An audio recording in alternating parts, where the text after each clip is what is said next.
Well, good evening. This is Hound Dog Steve coming to you on the 18th of November.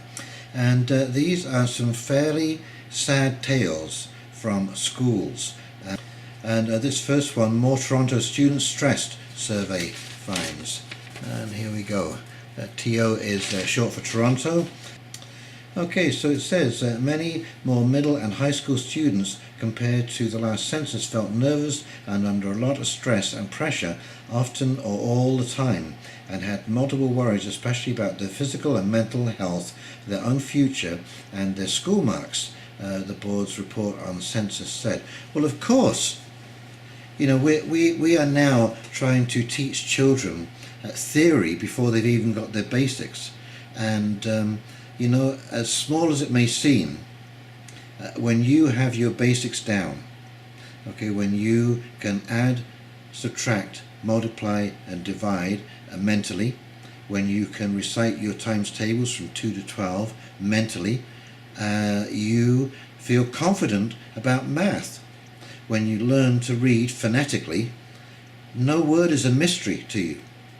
I can pronounce any word there is because I learned to speak phonetically. Now we've gone through the whole recognition process of learning how to read. We now have students that do not have a grasp of basic math when they enter university and cannot read the curriculum, for goodness sake. No wonder they're stressed, no wonder they don't feel confident about themselves. If you can't read and write well and understand what you're reading and writing and do simple math, you don't have a foundation to build on. And of course the other thing, as it goes on to mention, is social media. The census also found that students reported spending more time on social media as they get older, with girls in grade 9 to 12 saying they used online platforms more than boys their age. 38% of girls that age bracket said they used social media almost constantly, compared to 26% of boys. Now 36%, a third of the girls using social media constantly. Rebecca Trin, a grade 12 student at Jarvis Collegiate Institute, said social media can undoubtedly have a negative effect. We basically want to show a perfect picture of us, she said. There's models with clear skin and perfect hair and everything, and I guess that's what we're trying to do. It puts pressure on us to look good every day. And of course on social media, because of the very nature of its presentation, it's out of context. So all you see is a picture of that model, that beautiful, you know, the pinnacle of beauty, the person who has the most perfect skin with no blemishes and the perfect hair and the perfect everything, you know, to become a model. And of course these poor young girls are watching this, feeling they have to live up to it. Why aren't we teaching them about their natural inner beauty? And they don't need to compare themselves to this kind of stuff. No wonder they're stressed, and no wonder it leads to aberrant behaviour like this bullying incident. The bullies turned teen into a human bridge. I mean, this is a horrible picture.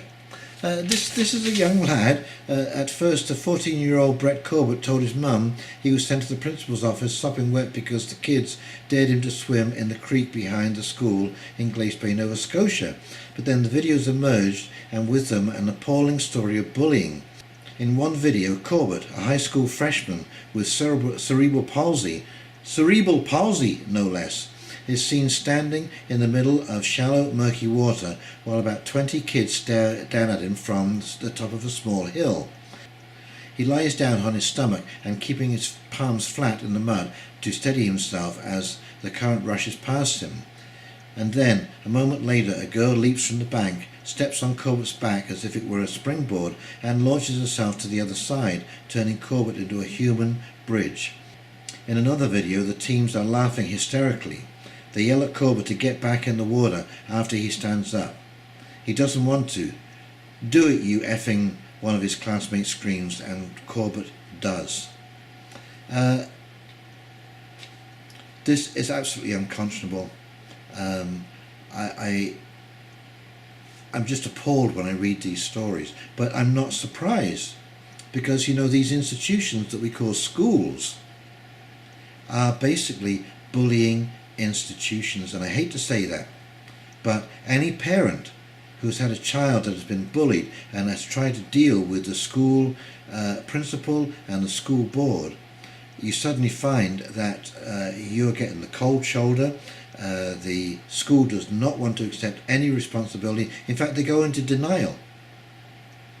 And luckily through my profession, because what happens is you're very isolated when these things take place, and you feel like you have no resources, no one to turn to, no other parents.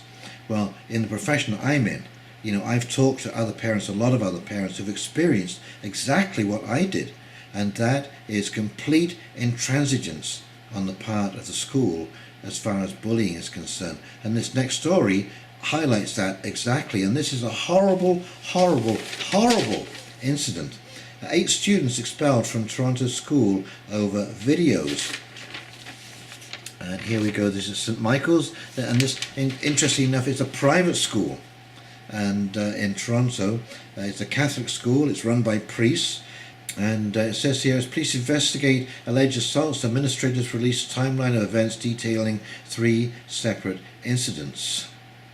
Okay, so this is a hazing incident that took place at St Michael's with the football team, and it was so appalling that the police said that it would be considered as child porn, the videos that were taken of this young lad who was being assaulted with a broomstick handle, and I will allow you to use your own imagination on that one. But the biggest thing was the school didn't want to report it. It got reported to the police by another person. So here again, the school goes into denial. They try to say that it's the first time that this has ever happened. And then, of course, here we have macho culture at St Mike's School goes back decades, alumnus claims. So there we go. You see, it has been going on a long time. And hazing events, this is something that's handed down from the seniors to the juniors as they join the football team or any sports team. This is passed down from older to younger, and it is usually, it's been going on for a while. Hazing rituals go back as far as you can think. So sadly, what seems to have happened is that we now have an institution that basically condones things because it wants to cover them up. And of course it doesn't take long for students to find out that the school will do anything to avoid embarrassment, which gives them, those kind of people who are prone to that behaviour, it gives them a kind of a free hand to carry on and continue with the bullying. And I'll tell you, until this stops, and until we start dealing as a society without bullying.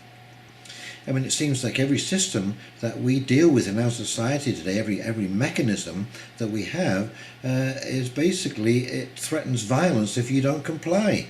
If you don't do this, we're going to throw you in jail. We're going to arrest you. We're going to make your life difficult. That is bullying, plain and simple.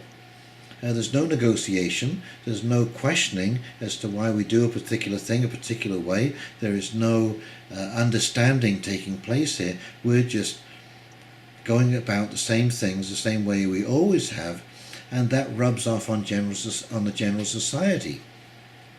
When we see bullying takes place, we assume that bullying is allowed. Bullying, by the way, in general, is a product of poor relationships whilst you're young. You don't become a bully unless that is being condoned at every level. So it will be condoned in the household. There will be parents who are bullying each other, and it could be verbally, it could be physically, but that's where those children pick up those attitudes. These things become ingrained very, very quickly. If siblings are allowed to bully each other, and parents don't intervene to sort that out, it's going to continue on, it's going to get worse. And if you don't resolve the underlying problems, it'll go underground. Children can become very resentful and take that out on other children. It is a very, very, very unfortunate thing that one bully can really alter the dynamic of a whole classroom. So this really needs to be addressed, and I think, you know, this bullying issue coming to the surface is a plea for us to look at and to resolve some of the issues in the way we deal with each other as adults and as a country and as a government to get resolution. You know, surely we have reached a time where there doesn't need to be violence or the threat of violence to obtain some kind of cooperation. Anyway, it is a distressing story. It needs to be addressed by society, and I think we need to do it sooner rather than later. Well, if you've enjoyed this little segment, please like and subscribe below, and we will talk to you very soon. This is Hound Dog Steve signing off. You take care now. See ya. Bye.